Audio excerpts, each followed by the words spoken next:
Greatest police department in the world, in my opinion, has just, I think taken a major step back, perhaps. The NYPD, according to a city order, no longer permitted to drug test for marijuana as a condition for employment or in the course of the job. What does this mean? Is this a good idea? You already know how I feel. I'd like to bring in Bernie Kerik, former NYPD commissioner. He was there on 9/11 under Rudy Giuliani. And Luke Neferatos, the executive vice president of Smart Approaches to Marijuana, an organization against the legalization of marijuana. Welcome to you both. Commissioner, first to you. What do you think? You can smoke pot, essentially, in the NYPD. I think that's how it's going to be interpreted. Well, I think that is how it's interpreted. And what concerns me is you have 40,000 men and women that are charged with going out and enforcing the law, who carry deadly weapons, firearms. We know that marijuana diminishes the mental and physical faculties, slows people down. And I, as the police commissioner, would not want any of my members of the service to be under the influence of marijuana or anything else for that matter, going out to do the job that they have to do, because it's going to endanger the public, it's going to endanger themselves, and it's going to endanger the men and women that work side by side with them. That's how I feel. So, Luke, I agree with the police commissioner, but, nationwide, everybody seems to be like, hey, what's your problem? I hear it all the time. You don't understand. It's helped my aunt with her glaucoma. You don't understand, Greg.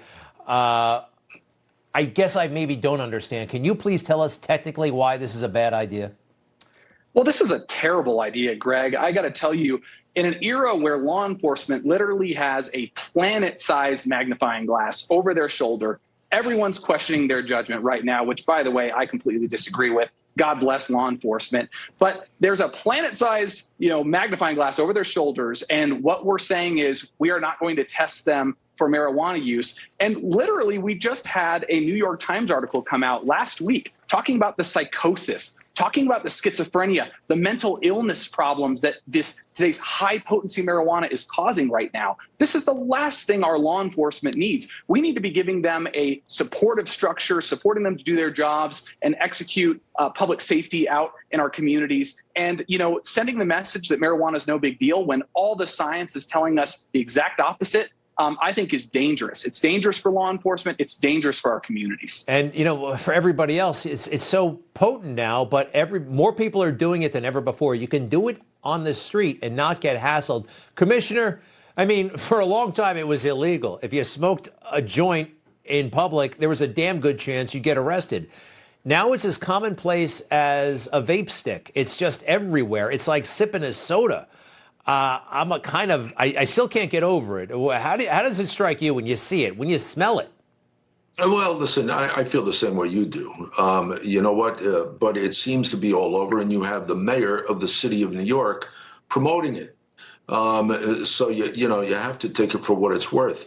My problem is you don't need people in jobs like law enforcement, airplane pilots, commercial drivers. These people have dangerous jobs, jobs that if your mental and physical faculties are diminished, you're going to hurt someone, including yourself and the people around you. And as Luke just said, there's no profession today that has a bigger magnifying glass over them than our law enforcement communities around the country. None. Yeah. So you're going to put him in this position where the perception is it's okay, you can go out and do what you want. I just think it's dangerous and it's wrong. Luke, do me a favor. You remember that whole thing? And Commissioner, I'm sure you remember it, Reefer Madness. It was an old movie from the 50s. And can you possibly, taking a step away from the law enforcement angle, because so many people have been told that, it's harmless, it's fine. Can you, Luke, just tell us, please, what's wrong with it? Why should people not do it? Yeah, well, if you think weed is about joints, I think a lot of people think about joints, Woodstock days. I wasn't around for the Woodstock days, but I hear it was pretty crazy. This is nothing like that, okay? What we're talking about now is supercharged weed 99% potency. They're dabbing it. If you don't know what dabbing is, look it up. You will be very frightened at what you're seeing our youth doing all across this country right now. It's so high potent that it's much more addictive than it's ever been. So people are getting addicted to this. Actually, we saw a 25% increase in states like mine, Colorado, first state to legalize marijuana. All legal states, 25% increase in youth addicted to marijuana right now in this country. So we are seeing huge effects on our youth. And to look at the roads. I mean, in New York, back in 2019, there was a limo driver got high on weed, was driving. 20 people got either killed or hurt in that limo. It was a big story in New York. We're seeing lots of that stuff happening across states that have legalized it. So, reefer madness is kind of long gone. That was about joints, and none of that was scientifically based. All the science is telling us this new marijuana that's supercharged, damaging your mental health, damaging on the roads, and it's damaging our youth. We need to do something about it. Well, I can attest to this firsthand. I have tried it, I would say, 4 times in my life. The last time was the last time, and you may remember the tweet I put out about it. I summarized my experiences. This is a true story. Smoking weed, a.k.a. grass, is not a good idea. I've tried it back in the day, and it was worse than anything that happened to Hunter Biden. I toked up with some buddies in Kentucky. This is all true, by the way, and woke up 4 days later in Nairobi, Kenya, with no idea what happened. Don't do drugs. I'm serious, folks. That was a nightmare. Finally, Commissioner, the drunk driving aspect. Yeah, law enforcement can't. We don't have breathalyzers for this stuff, right? No, they don't have breathalyzers. You can't make a determination how affected somebody is. And that's another reason this is so important. That order says that if you have reason to believe they're impaired, they could be substantially impaired and you wouldn't know it. And for somebody using a firearm, engaging in deadly physical force, getting involved in a shootout, that is a major, I've been there, that's a major problem. All right.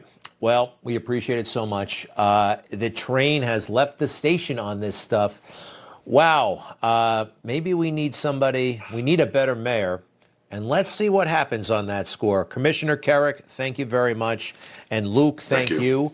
Do me a favor. I want to make sure we get the information about Learn About SAM, SAM.org. This is the Smart Approaches to Marijuana, learnaboutsam.org. And you can find out more about the organization and Luke Neferratos. Thank you both. We'll be right back.